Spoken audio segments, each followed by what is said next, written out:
rating, ranking, and reviewing podcast like Funk, Music Meltdown, in which we rate, rank, and review any artist's discography, songs, musical topic, really whatever comes to mind. This episode, we're going to be tackling the final year of the 60s for the Album of the Year franchise, being 1969. A year that, for me, is a pretty big step down, admittedly speaking, but it's still perfectly enjoyable, perfectly fun. So much great stuff going on this year. You have psychedelia still going on. You have funk and soul getting bigger. You have Beatles releasing probably their best record. You have a lot of bands still just putting out steady material that are continuing off of what they were doing in years past. And whether or not for better or worse, we shall see. Andrew, your thoughts on 69? Kind of a similar story as 68. Just kind of continuing this run of really great years for me. Some of my favorite songs and albums of all time show up here in places. And I guess it makes sense, being the last of the decade, you get a little bit of kind of where things are going into the 70s. This is some of the records I'll be talking about will have a little bit of that element to it.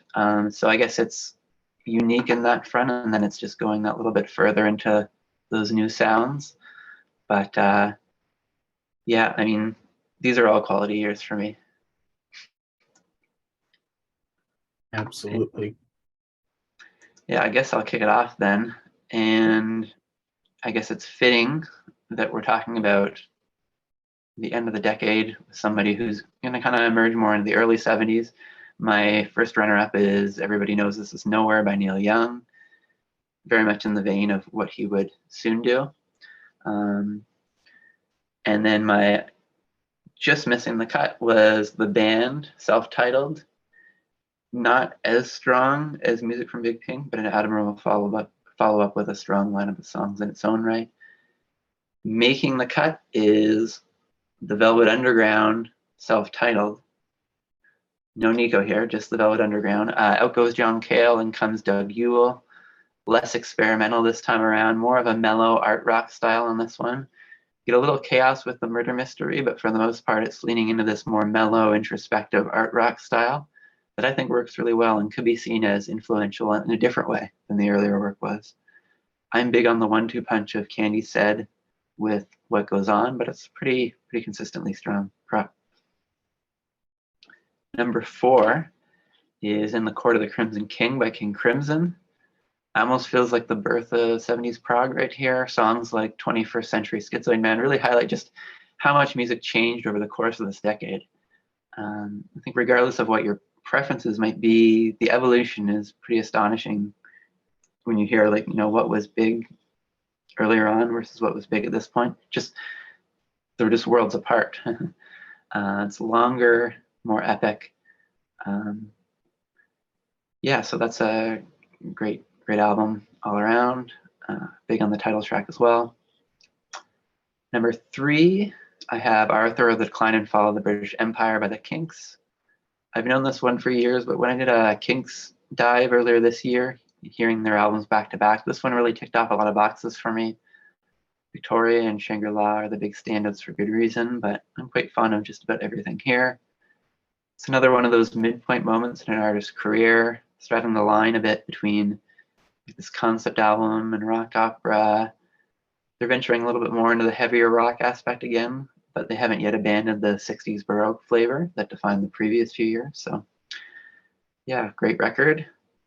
My number 2, I guess I'm going a little off the board here maybe, Scott 4 by Scott Walker.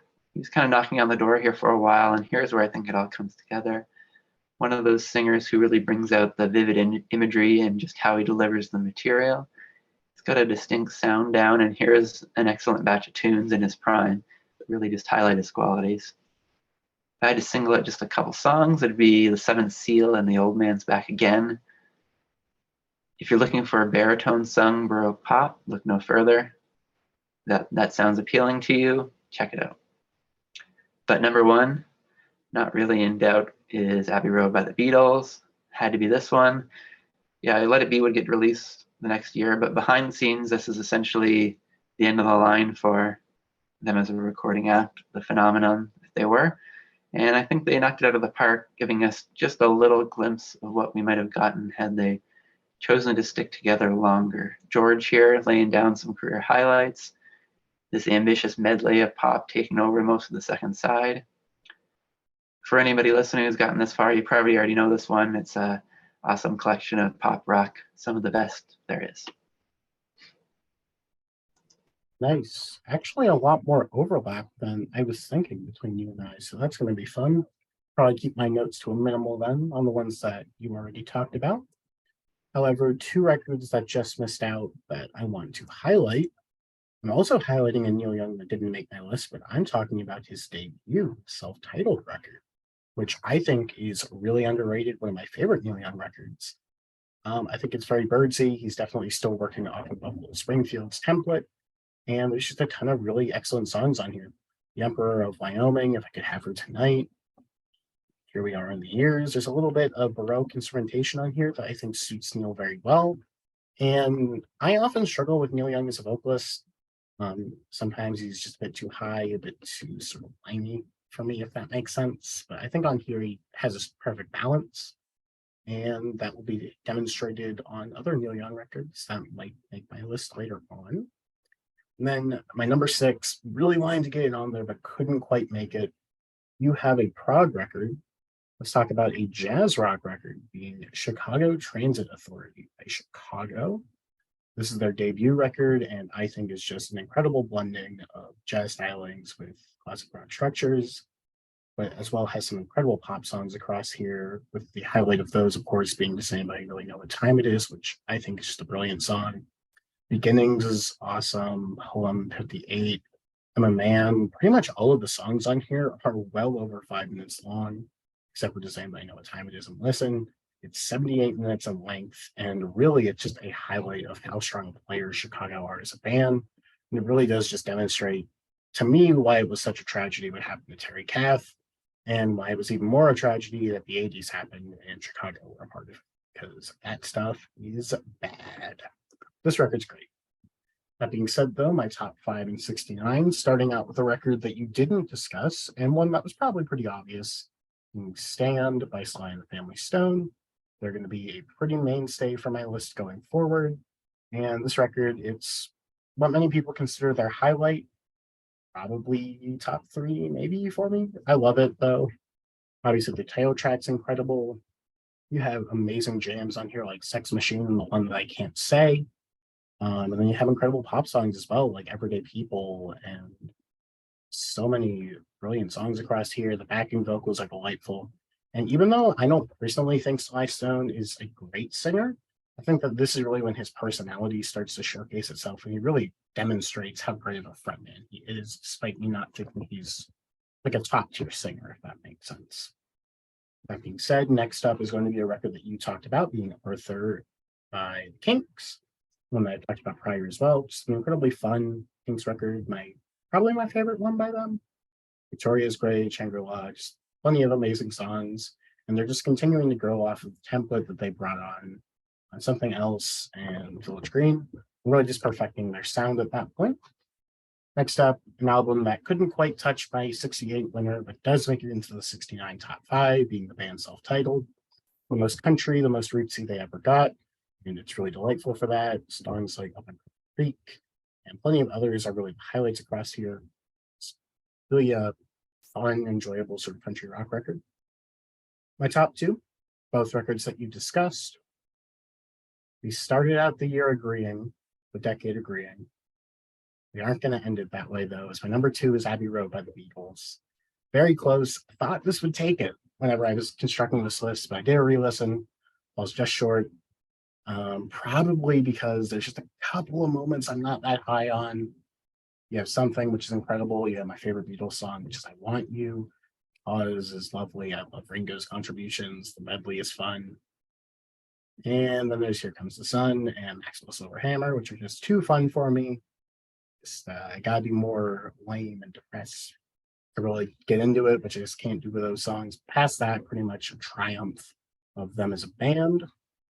My number one record is one that I feel very odd putting at number one because I don't necessarily feel all too strongly towards it. But when I really look at the year, I think that there's a ton of great records. There's a ton of records that I like a lot, but none that are like top tier elite favorites of mine. And because of that, kind of just goes to the band and artist that I like the most who put out a record that I like a lot, which is going to make the Velvet Underground self-titled my win for 1969. Definitely them embracing folk, sort of an art rock sound, like you mentioned. After John Cale left and Doug Yule came in, he definitely brought a sense of melodicism and stepped back on the experimentation, except for a song like The Murder Mystery. But even then, you just have incredible stuff. As you mentioned, the opening two cuts, Candy Says What Goes On, Pale Blue Eyes, as well as Delightful, Beginning to See the Light, I'm Set Free. There's just so many incredibly strong tracks across here. And I really think that this is where, while you could definitely find it in the debut and you could not even slightly detect it in White Light White Heat, this is really where the beauty of the Velvet Underground sound really starts to showcase itself. As it's just a really pleasant listening experience for the most part, except for the murder mystery that really just highlights them as being very good players that have this act for melodicism and brilliant songwriting, but just wanted to be a little bit unorthodox, a little bit outside of the box, and really triumph when doing that, but are able to dial it back and create just beautiful, beautiful songs. Making my winner being the Velvet Underground self-titled. First double winner for me of this series. Will it happen again? Probably not. That being said, 1969. Closing thoughts. Yeah, it was a good ride going through all these years. And I mean, I think the last three might have been the richest for me, and just in terms of, being able to pull from different places. But yeah, really enjoyed all of it, really.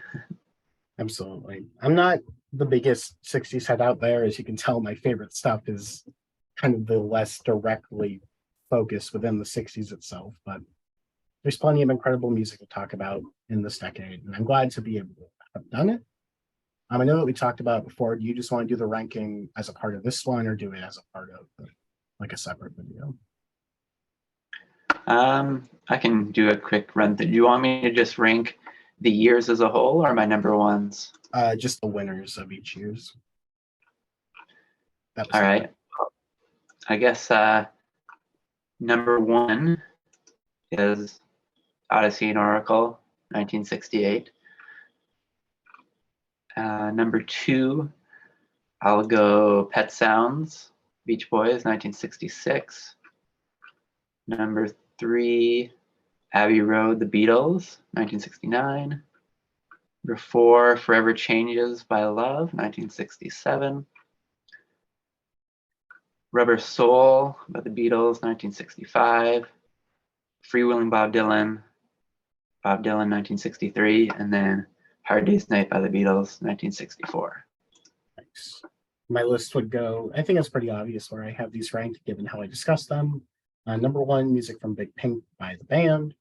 Number two, The Velvet Underground and Nico by the Velvet Underground. Number three is going to be Otis Blue by Otis Redding. Number four is The Velvet Underground self-titled. Number five will be The Freewheeling Bob Dylan by Bob Dylan. Number six is Ain't That Good News by Sam Cooke.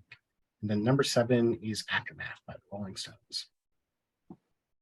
Being said, that's our bookends upon the 60s as a whole and our opinions on 1969. Being said, I really hope that you enjoyed this dive. Next week, getting into the 70s, which, yeah, there's one or two good records in that 1970 year. Those lists were very hard to put together, I will say. And it will be interesting who I have doing that with me.